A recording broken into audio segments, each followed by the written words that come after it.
Hey there, Richard Tubb here. Thanks for joining me in another episode of Tubb Talk, the podcast for IT consultants. I am joined today by Matt Jarett of Sunderland, UK-based DaMTech. How are you doing today, Matt? I'm doing great, thank you. How are you? Very good indeed. Now, I feel as though I should be waving to you. You're like relatively just down the road from me. For anybody not familiar with the northeast of England, how far away are Sunderland and where I am in Newcastle upon Tyne? I would say, depending whereabouts, probably 20 minutes, half an hour. Yeah, half an hour. We really should have done this in person instead of over Zoom, shouldn't we? But there we go. Really. It's the times that we live in. So I wanted to talk a little bit about DaMTech, but before we do, I know you've got an extensive background as a network technician and as an administrator. So what made you take the leap from working for other people into starting your own business? I left university. We started in 2009. So I had left university. The other director, Darren, he was made redundant because 2009 was sort of right in the middle of financial crisis, credit crunch, all that. Yeah. And he was made redundant. I'd left, and we sort of thought, well, what do we do now? The job market wasn't great. And a local business centre was running sort of a promotion for people that had been made redundant, where you got a package for 12 months to sort of start up yourself. So we thought, well, we might as well give it a go. There's no harm in trying. So we thought, well, we'll give it 12 months, see what happens. And here we are 12 years later. Pretty good go. How do you compare the role of being a business owner or co-owner within the business with being a network administrator? A lot of the sort of business administration side is not done by me. That's not my forte. I'm not good at that side of stuff. So I focus on sort of a lot of the technical stuff, and Darren deals with a lot of the business administration. The business focus. We sort of fit well. That was his role in his previous employer, so we sort of fit nicely. Yeah, sounds like you've got a good partnership going on there. Well, to have lasted this long. Well, we're definitely doing something right, I think. Definitely, yeah. So back in the day when you used to manage networks as a technician, looking after one network at a time, or maybe a couple of three networks, must be a big change from now being a managed service provider, multi-tenanted, and just having so many different client networks to look after. Yes and no. Everybody obviously runs their sort of their setup and their systems in a way that suits them best. The majority of our clients are small businesses, some of them very small businesses. We find that niche works well for us. So what we tend to find is, although we are dealing with a lot of people, there is a lot of similarity in what we do. And we tend to find what we do for one, we do for all. Yeah. So other than the sort of the specific things that the client might need, a lot of the time it's very similar. Yeah. And you mentioned you work with predominantly with small businesses in the Northeast. Have you found Matt, that there's a type of client that you work with, or dare I say, like a niche? Do you work with professional services, or does it tend to be all types of businesses? We look after anybody and everybody. We've got estate agents, we've got solicitors, we've got financial advisors, a lot of services. We've got metal fabricators, we've got a few charities. We've got a real mix, which I like, because it means that my day is never the same. Yeah. And even sort of different parts of the day, the morning might be totally different to the afternoon. And I like that. It keeps it interesting. Yeah. Is there any type of client that you would say no to? Or is there any red flags when you're having a sales conversation? You think, this might not be a good fit for us? No, not really. No. Yeah. We tend to stick to the smaller side. If it's a larger business, we tend to find, because our business is quite small, we find that larger businesses might need, a bit more of a larger support company behind them. Yeah. But anything goes, really, because any kind of business, no matter what you're doing, you need some level of IT. Everybody needs, a computer of some description. They all need email and things like that. So we tend to fit in quite well with most sectors, I would say. Yeah. So when you come across a business that's got slightly larger requirements, that's the sort of thing that you would pass on and stick to the smaller end of the market. Yeah. Understood. Yeah. I've got to ask as well, Matt, the name DaMTech, DAMTech, where did that come from? It's our names. It's Darren and Matt. Darren and Matt. I thought it was, but I couldn't. Which is why it's capitalized when you see it. The D and M are capitalized. I did. Yeah. I took a guess at it, but I wanted to get to the bottom of it. So, yeah. What sort of services do you typically offer to businesses in the Northeast then? Everything. We once joked and we used to say to people, if it's got a plug on the end, we will look after it. I would say you could class it as a hybrid MSP, I suppose, because we do the regular MSP things, the cloud services, the VoIP services, things like that. But because again, we're predominantly small business aimed at, our clients might need us for all sorts of things. Cabling, they might need advice for, CCTV, they might need literally anything. Yeah. So we will do most jobs really. Yeah. So do you think you've reached a stage after 12 years of being what most MSPs sort of aspire to be, which is that trusted advisor role where your clients come to you for everything? Yeah. Oh, yeah, definitely. Literally everything. Even, we get people ringing us, asking us for advice on what TV package to go for. And it's like, might not be quite our forte, but, because you work in technology, you have an interest in technology. So you pick things up even from a personal side. So, I'm happy to have a chat with people about most things. Yeah, it's interesting. So I'm a former MSP owner, and I tell the story that when we achieved what I believe to be that trusted advisor status with some of our clients, we used to get phone calls about stuff that was nothing at all to do with IT, yes, as absolutely. Well as, so we had a phone call once from a client asking us if we could recommend any plumbers, but I think it speaks, doesn't it, to the level of trust that that clients, that you build up with clients and clients have with you. Absolutely. We have a fantastic relationship with our clients, and we don't like to be the kind of support company where we never see anybody face to face. Obviously, a lot of the things we can do remotely, and that's a big help, especially in the last 18 months. That's been a big help. Yeah. But what we hear from our clients is they don't like the support whereby you don't know who you're talking to and you never see anybody's face. So I make a conscious effort to go out and see clients. And I think they like that, but also they know that because we have such a broad range of customers, if somebody needs some kind of service elsewhere, we've had that quite a lot where they come and ask us and say exactly like that, do you know anybody that can do X, Y, Z? Most of the time we probably do, or we'll know somebody that knows somebody. Yeah, it's an interesting situation because it's little to do with IT, isn't it? But it's everything to do with the value they get from you as an MSP. Absolutely. So good lesson for everybody listening. I've got to say, it was our mutual friends at Giacom who first introduced you and I, Matt. I've got to say, the guys at Giacom absolutely love you. That you've got to be one of their favorite partners in the UK. They speak so highly of you. How long have you been a Giacom partner? I had 2016, I believe, is when we started using them. We used to use a different distributor, and we didn't get on well with them. And it just so happens you got the usual sort of, email lands from somebody at Giacom that says, "Hey, let's have a chat. Let's see what you think." So we started using them, and never looked back. Yeah. What made you choose Giacom over other? I mean, we used the word there, distributor, didn't we? Which is probably more of a traditional word for what Giacom do. They're probably much more than that. They're more like a cloud solution provider, cloud service provider, or a cloud workspace. But what made you choose Giacom over because there is a lot of choice in the market. There is, and it's definitely not price related because everybody's prices are very sort of similar. They have to be. But what we found was their portal was a lot easier to use. We found that it was a lot more responsive. So when we were adding licenses onto a client's account, we found that those licenses applied much quicker than others that we'd used.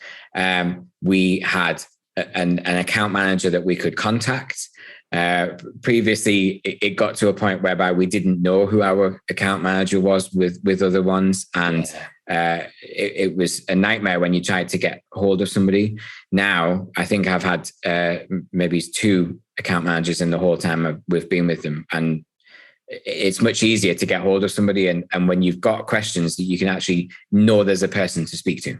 Yeah.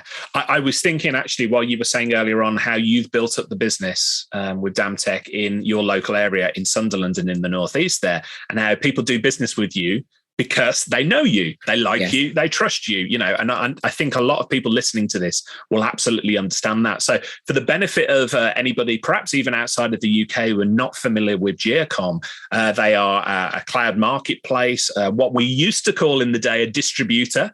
That's probably not an accurate word anymore, but they are a company that a lot of MSPs in the UK go to for cloud services, similar to Matt and the team at DaMTech there.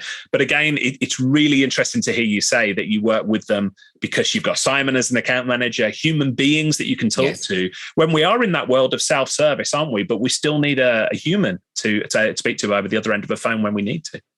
And ask advice. They have a lot of... They've got quite a wide product range. So when we've got a client that needs a specific need or a specific tool, and there's maybe 2 or 3 products that they offer that might fit that, it's somebody to ask, to say, right, okay, for this need, which of these things might be best? And obviously, you can do research and documentation, but I tend to find it's much easier just to pick up the phone or fire an email at somebody and get a response. Yeah, it's almost like a concierge service for the mind, isn't it? Yeah, absolutely. We've got limited time as MSPs. There are other things that we need to spend our time on. So having somebody to answer those questions is good. What type of solutions do you go to Giacom for? Microsoft 365 is a big one. Yeah. And sort of services related to that, so backup and security and sort of spam filters and things like that.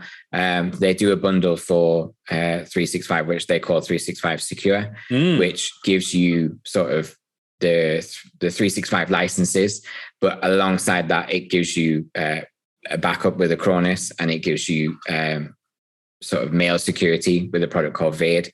And it means all of that's bundled into one package, one price to give to a customer, rather than saying, oh, well, it's this price for this price for this price for this. Yeah. Especially with our clients, because they haven't got the time to be flipping through quotes and proposals and things like that. They just want to know, this is how many I want and this is how much it's going to cost me. Yeah, I know the marketing team at Giacom are going to give you and I a slap the back of the head for mentioning the word bundle, for putting those services together. But they're not here, so we'll put up with that another time. How do you present M365 Secure? So you've got VAID, you've got is it Acronis? Acronis backup. That's Acronis backup, and of course Microsoft 365. How do you then present that solution to your clients? Do you rebrand it as DaMTech related, or do you go in with M365 Secure? No, we call it what they call it. So we literally pitch it to customers as it's pitched to us. So we tell them, you get the standard 365 suite, and then for not much more actually, you get backup and your mail security involved in that as well. Yeah, I think a lot of people will think with 365, when you've got the likes of OneDrive and stuff like that, and you're saving files into it, they think that's a backup. And in some cases it is, some cases it's not, depending on what's happened. So having that extra layer of safety, I suppose, for a client is great for them. Yeah, I think it's a really smart move on Giacom's part to put this together as M365 Secure, because as you say, I speak to so many MSPs when we talk about email security, when we talk about backup, all of these different things, they say, oh, well, I speak to the clients, and the clients say, well, isn't that included with Microsoft? And of course, you and I, Matt, both know it is to a degree, yes, but not a very high degree. So how do you find using, VAID and Acronis? Where has that saved you time? Because everything is sort of integrated by Giacom. So you go in and you pick the license, If a client has 365 and wants to switch it to 365 Secure, it's just a one button process. It goes off and creates the Acronis account for you. It goes off and creates the VAID account for you. There's a little bit of config on our part to get them all up and running, but very little time. And then it just sits and works itself. And we can give our clients access to that. We've got some clients that are very hands-on. They like to be in charge of their own stuff, so they can get access to that and look through it and restore things if they want to. We've got other clients that literally don't want any interest at all, and they leave that to us. And the portal is very easy to use, and it's great for us to just get in and do that for them.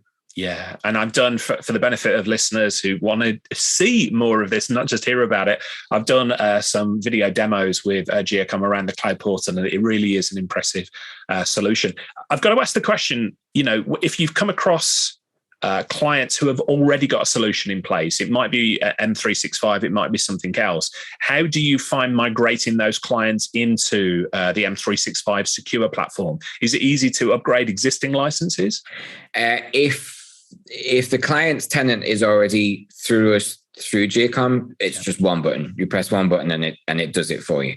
If the client's tenant is if it's a new customer that's coming to us that already has 365, there's a little bit more involved, but not a great deal more. You just choose the secure licenses rather than the standard ones. Yeah.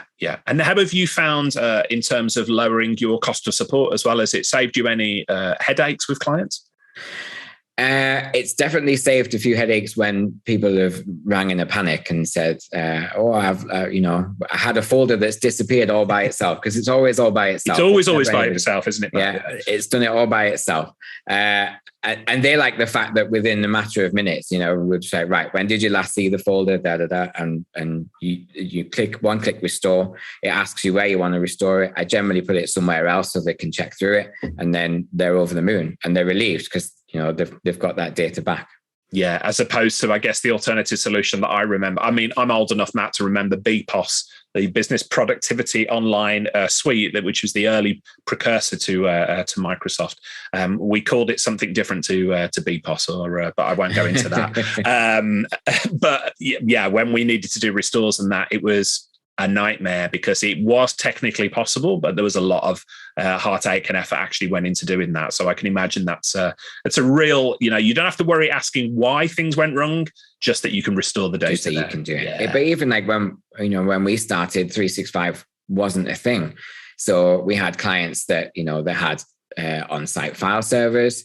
And then, if somebody had overwritten something or somebody had deleted something, it was like, right, okay, you need to go and find the right tape or the right cartridge to restore from. And then it was just a laborious process. Yeah. And now in a matter of minutes, you've got those files back. Yeah, absolutely. Can I ask, what would you say the split is now between your clients who are still using on-premise equipment and that? Obviously, we're not talking PCs. Everybody's going to have a network in PCs, but we're talking about servers versus the cloud. What would you say the split is, sort of percentage-wise, in your business? I would say 90, maybe even 95% of our clients no longer have on-site sort of servers and things like that. Yeah. Which is not at all uncommon now for progressive MSPs, just to say. There's many MSPs who are still holding on to the old ways of doing things, but was it because clients demanded that? A bit of both. Again, I go back to the size of our clients. When you've got an office that's maybe only got 4 or 5 people in, when they needed a new server, and you're looking at several £1,000s, depending on what that server needed to do. That was a fair chunk out of their sort of, their cash flow. Yeah. And, obviously there's a lot of maintenance and a lot of work on our part that goes into that as well. So it was kind of mutual. Clients are happy to move on to 365. It gives them extra things that they wouldn't have if they didn't have it. But also it makes our life much easier. So we gently nudge them in that direction. Yeah, and I think I would agree with you. Most small businesses I speak to, if it's a choice between making a big capital expenditure on a new server every 3 to 5 to 7 years, or whether getting a monthly fee, or an annual fee for paying for things from an operating expenditure perspective, they nearly always go down that route. Of course, there are some exceptions, aren't there, Matt? Some people need on-site, but for the most part, cloud feels like a better fit for the majority. Yeah, we've got some that still have a server for various sort of in-house, products or software that they're using that's not yet cloud-based, but I would say you could probably count on one hand how many people that would be. Yeah. I know you're a big fan of the Microsoft stack, Microsoft 365 we talked about. I've heard you talk about Microsoft lists before and other solutions. What would you say is the thing that you like most about the Microsoft cloud offerings right now? Because there's been a lot of changes recently. There is a lot of changes. And sometimes you feel a bit sort of like you're trying to play catch up. Getting used to what they've added. To me, I love the fact that everything is integrated. Everything is sort of, especially when you've got things like single sign-on with 365, everybody just needs just the one username and password to get into it. So they're not having to remember what's the password for this, what's the password for that. We're not having numerous amounts of sort of charges. We pay for this product, we pay for this product, we pay for this product. It's all integrated. We've got a client who is multi-site. So we use Azure to authenticate with their computers.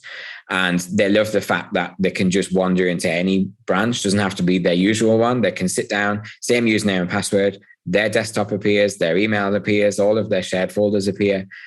And that to me it's a game changer for businesses. Yeah. You mentioned security there. When it comes to data security, it's a really hot topic for MSPs right now. Are there any steps that you take to make sure that your client's data is secure in the cloud?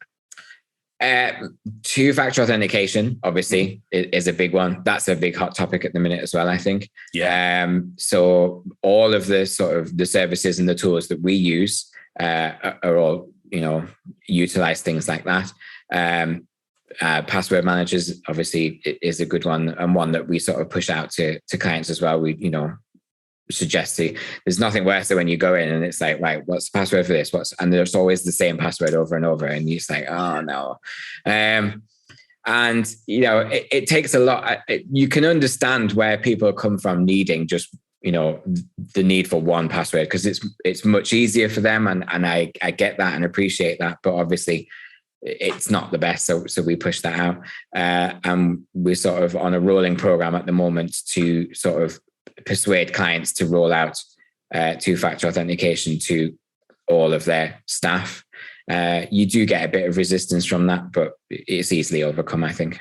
Yeah. What resistance do you get? Is it it's just an irritation, or they just want to do things the way they've always done things?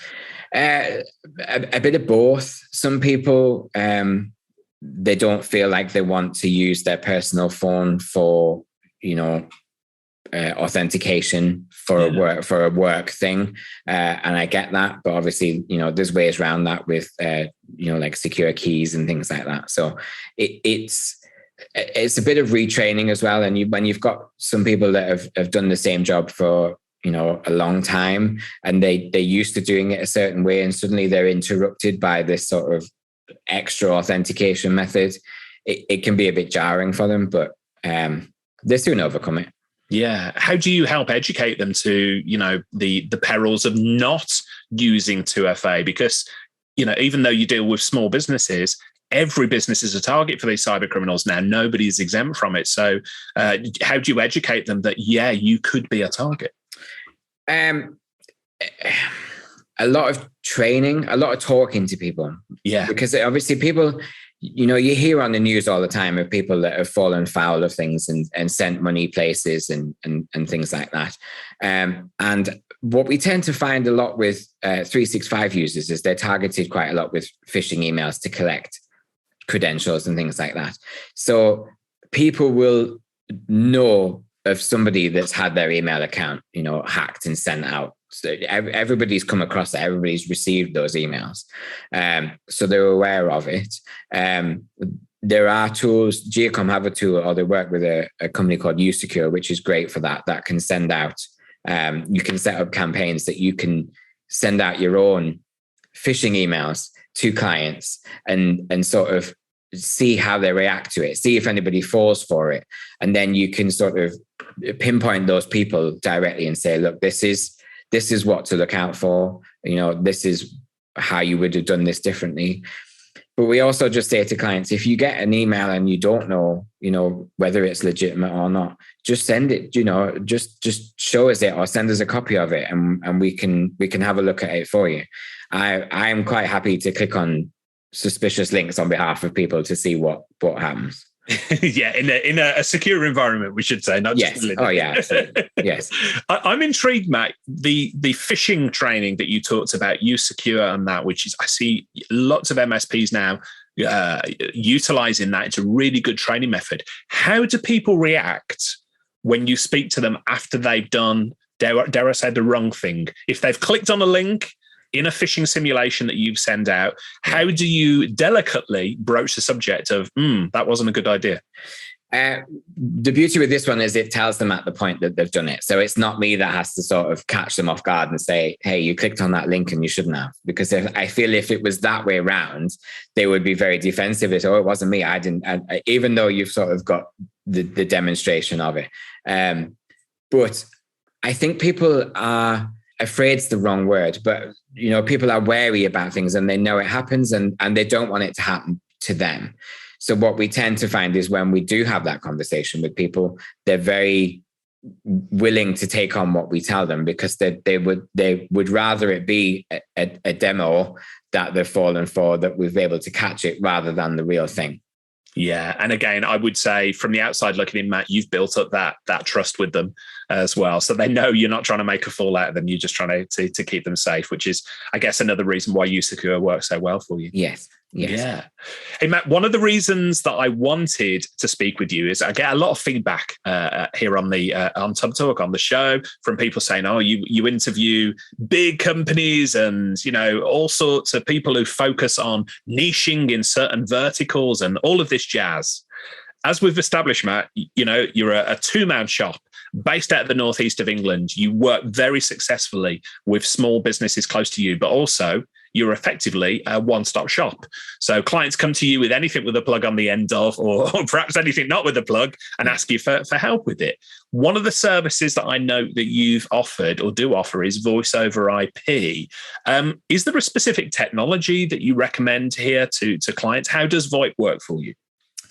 I would say nothing specific. The provider that we work with for our VoIP services they're great. It's a very flexible product that we offer, which is handy for clients because, again, because of the mix of the clients we've got, whether they want just a regular desk phone, whether they want something that can walk about with, whether they want it on their mobile phone because they're not office based, whether they want a soft phone, it doesn't matter. And the beauty of VoIP is it's so flexible that it fits in every sort of scenario.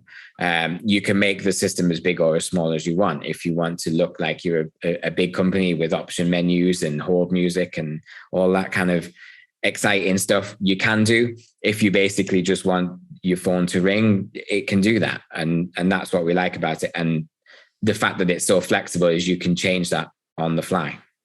Are any clients that you speak to about VoIP sort of surprised that an IT company is doing telecoms, or is it, I guess it's a given within the IT industry that we've had that convergence, but do clients still find it surprising?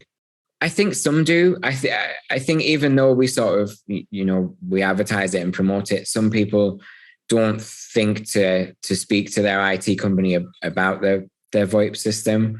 I think that's changing more so. Obviously, traditionally with a telephone, it was very sort of, right, we need a telephone, so you need a socket on the wall. An engineer will come and do that. It's a telecoms company that deals with that. Because it's now obviously internet-based and things like that, people tend to associate the two together. And so what we find is a lot more people will come to us to ask the questions. But we do have some that they don't think that we would do that because we're computer-based, not telephone-based. Yeah. I know a number of MSPs, perhaps even ones who are listening to this, experience occasionally the frustration of, a client will phone them up and say, hey, we've got an engineer here with the new photocopier and he wants the administrator username and password or something along those lines. And then the MSP will say, well, you know, we could have done that for you. And the client will say, oh, I didn't realize you did that. Do you ever, being a one-stop shop, how do you go around making sure that your clients know that you can help them with just about anything? We utilize email signatures quite a bit, which sounds like a daft thing, but you know, everybody's seen sort of the email signatures with banners in telling you X, Y, and Z. We changed that up quite a bit and changed what we advertise in that. We used to do things like, you know, email sort of newsletters and things like that. What we tend to find is that most of them, because, you know, everybody, you get inundated with newsletters and things like that, and they get lost in the noise. Whereas when people are emailing us for particular things, they're always seeing our email signature. So we use that quite a lot to advertise information to people that we think they might find useful. That's very cool. Is there a specific email signature product you use? We use Exclaimer. Yeah. Again, through Giacom. This is why you're their favorite part of that. Yes, absolutely. But it's handy for us because, you know, when you want to make a change to it, you log into it, you update one signature and it updates it for everybody instantly. So, you know, again, we've got a lot of clients that use that as well. And they, mainly because they've seen us do it. So we changed the banner quite a bit and people will mention it and they'll ask, or they've got a nice signature, but they can't make it work on their mobile devices. So how do we do that? So then it introduces that product. Yeah, very interesting. I know on your website as well, I wanted to ask you about this. You offer a number of free services to local businesses as well, which I thought was very, very cool. You've got a broadband speed test on there, password generator, even a VAT calculator. All very cool. Where did you come across these ideas and why did you start to decide to offer them for free to people? Those are tools that we developed in-house for us to use to start with. You know, then we've had clients that we've sort of offered it to them and just said, you know, they've got frustrated with something. So we've sort of, you know, installed it on their computer and then word sort of spread a little bit. So I thought, well, you know, we'll put it on the website. If people want it, it's there and they can go and install it. Yeah, it's very cool. Have you found that you've picked up any new clients as a result of those free tools? No, probably not. but nobody looks badly on you for giving stuff away for free. Absolutely. I'm not sure the VAT calculator is perhaps as useful as it once was. It was created at a time when, you know, VAT rates kept changing constantly, and people didn't know how to calculate it. Nowadays, you know, there's a lot more sort of online accounts packages that will do that for you. So that might not be as useful nowadays, but it's there if people want it. Well, don't put yourself down. One of the things that's true about your website is, you know, I think more MSPs could take a look at your website and for inspiration, because giving away those free tools is a very, very cool way to go around building likability and trust in your local community as well. So, Matt, this has been fascinating to speak to you. Thanks so much for taking time out of your day. I used to be an MSP, so I know how busy you get on a day-to-day basis. So I really appreciate you taking an hour out of the day to speak to us today. If anybody listening to this wanted to contact you to continue the conversation, how can they find you online? Our website, or you can find me on LinkedIn. Or, you know, DaMTech has a page on Facebook or Twitter. Just reach out to one of those. Yeah. What's the website URL? www.damtech.it. DaMTech.it. You're also on Twitter as well, because I know you and I have exchanged tweets before. What's your Twitter address? It's Matty J. So M4TTY_J. No worries. We will include all of that in the show notes so people can find you and reach out. Matt, this has been an absolute pleasure. I hope I can pop down and actually see you and Darren in the offices at some point in the very near future, if you will have me. Absolutely. Yes, anytime. Welcome anytime. Matt, thanks for your time today. That's all we've got time for this episode of Tub Talk. I'll look forward to seeing you next time. Hey folks, Richard here. Thanks for listening today. I know you've got a ton of options for who you listen to nowadays, so I really appreciate your support. Do you have any feedback on this episode? Ideas for future guests? Tweet me at Tubblog using the hashtag TubTalk. I respond to every tweet and really appreciate your feedback.